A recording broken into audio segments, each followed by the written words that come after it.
Cerita kehidupan Joko pada bulan Ramadan tahun 1969.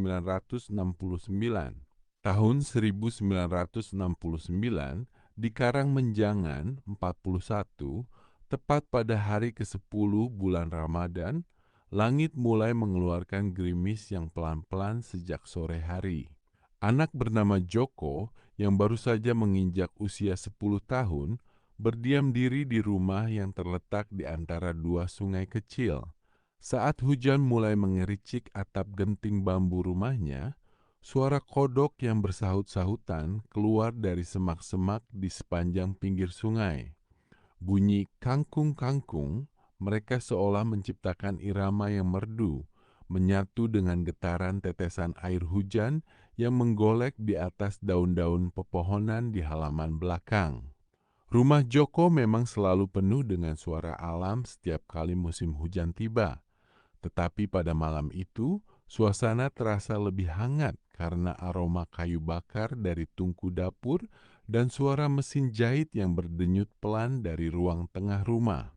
Ayahnya, seorang tukang jahit yang sudah bertahun-tahun menjalankan pekerjaannya, sedang sibuk menjahit jahitan akhir pada sebuah baju koko warna biru tua. Hampir semua orang di kampung ingin mengenakan pakaian baru untuk hari Lebaran, sehingga pekerjaan ayah Joko menumpuk jauh lebih banyak dari biasanya. Setiap baju atau celana yang diselesaikan memberikan penghasilan yang berharga bagi keluarga yang hidup pas-pasan. Joko tidak tinggal diam melihat ayahnya bekerja sendirian. Sejak beberapa hari yang lalu, ia sudah membantu memasang kancing dan membuat gantolan celana. Upah yang ia terima untuk setiap pekerjaan ini adalah 10.000 per baju atau celana. Uang itu tidak pernah ia gunakan untuk jajan sehari-hari, melainkan langsung dimasukkan ke dalam celengan tanah liat yang bentuknya seperti kerbau kecil yang telah disiapkan khusus oleh ibunya. Semua anak di rumah, termasuk kakak perempuan Joko pun memiliki celengan masing-masing. Kakak-kakaknya membantu dengan menyetrika pakaian yang sudah jadi dengan upah 11.000 per baju atau celana. Orang tua mereka mengajarkan bahwa setiap usaha kecil memiliki nilai besar dan uang hasil kerja sendiri akan lebih berarti ketika digunakan pada hari raya. Pada malam itu, saat hujan masih belum berhenti dan suara kodok semakin meriah, Joko mengambil gelas besi tua dan membuatkan kopi hangat untuk ayahnya.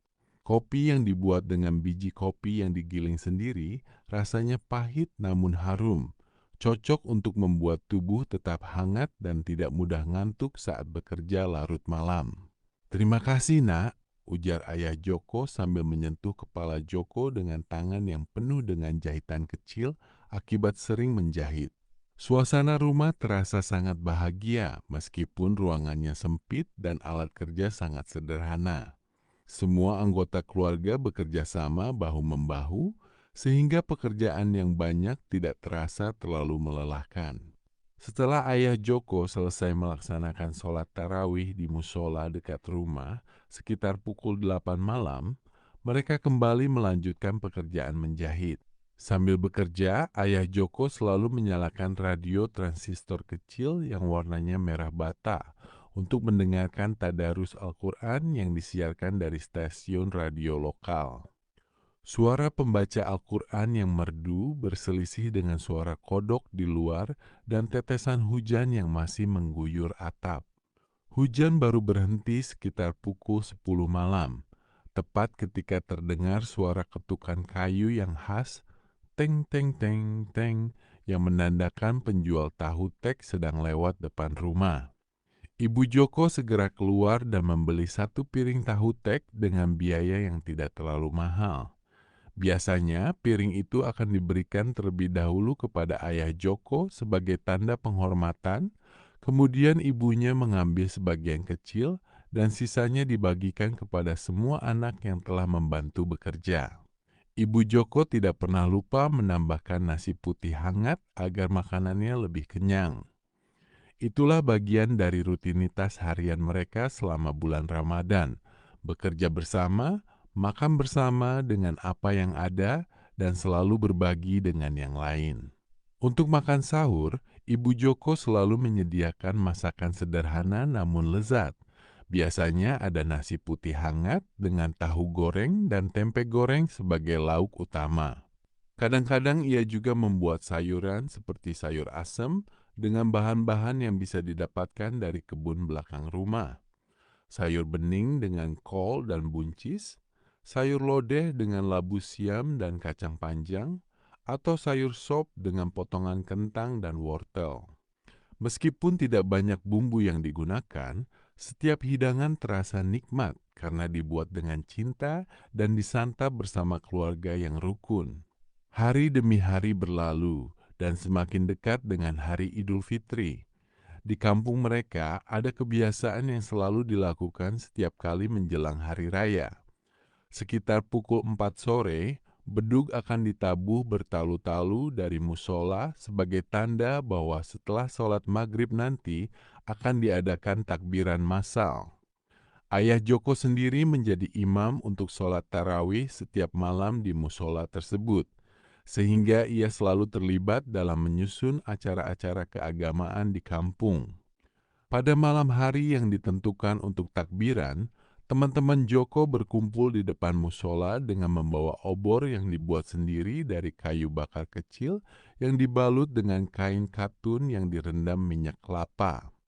Di masa ketika listrik masih belum menjangkau setiap sudut kampung, jalan-jalan yang gelap menjadi lebih hidup dengan cahaya obor yang bergoyang-goyang. Anak-anak sangat antusias mengikuti barisan takbiran yang panjang, sambil dengan penuh semangat melantunkan suara Allahu Akbar, Allahu Akbar, Allahu Akbar, walillahi hamd. Di belakang barisan anak-anak, pemuda-pemuda kampung membawa kentongan kayu dan bedug besar yang harus diangkat bersama-sama. Bunyi bedug yang dalam dan kentongan yang lantang bergema di sepanjang jalan desa, menyebarkan kegembiraan kepada semua warga. Orang tua dan anak-anak yang tidak bisa ikut berjalan hanya berdiri di depan rumah masing-masing sambil mengikuti irama takbir dan menikmati keramaian yang meriah. Panjang barisan takbiran bisa mencapai hingga 500 meter dengan ribuan orang yang ikut berpartisipasi dengan hati yang penuh kebahagiaan. Selain membawa obor, beberapa anak juga menyulut petasan kecil-kecil yang tidak berbahaya. Pemerintah kampung melarang penggunaan petasan besar yang bisa menyebabkan kebakaran atau cedera. Jadi petasan yang digunakan hanya jenis yang menghasilkan percikan kecil dan suara yang tidak terlalu keras. Cahaya dari petasan yang bersinar di malam gelap semakin menambah kegembiraan suasana hari raya. Suara takbir, bedug, kentongan, dan suara kecil petasan menyatu menjadi satu harmoni yang menunjukkan rasa syukur seluruh warga atas kelulusan mereka menjalankan ibadah puasa selama sebulan penuh. Selamat Hari Raya Idul Fitri, teriak beberapa orang ketika barisan takbiran memasuki bagian tengah kampung. Salam dan ucapan maaf telah mulai terdengar di antara warga yang saling bertemu, menandakan bahwa momen kedamaian dan kebersamaan telah tiba. Kini pada tahun 2026, Joko sudah berusia 68 tahun dan dikenal sebagai Eyang Joko di kampung halamannya. Cerita ini ia sampaikan kepada cucu-cucunya, Rizka Sasa Arkana, Asteroid Danendra Asteroid, dan Danes Said Danes Asteroid, dengan harapan agar mereka mengetahui bagaimana kehidupan nenek moyang mereka dahulu kala, bagaimana kerja keras dan kebersamaan bisa menjadi sumber kebahagiaan yang sesungguhnya. Semua peristiwa yang diceritakan adalah hal-hal yang benar-benar terjadi, tidak ditambah atau dikurangi sedikit pun, sebagai kenangan yang berharga dari masa muda Eyang Joko di Karangmenjangan ke-41. Apakah Anda ingin Eyang Joko menceritakan bagian lain dari kehidupannya, seperti bagaimana ia menghabiskan hari raya setelahnya, atau pengalaman lainnya di masa mudanya?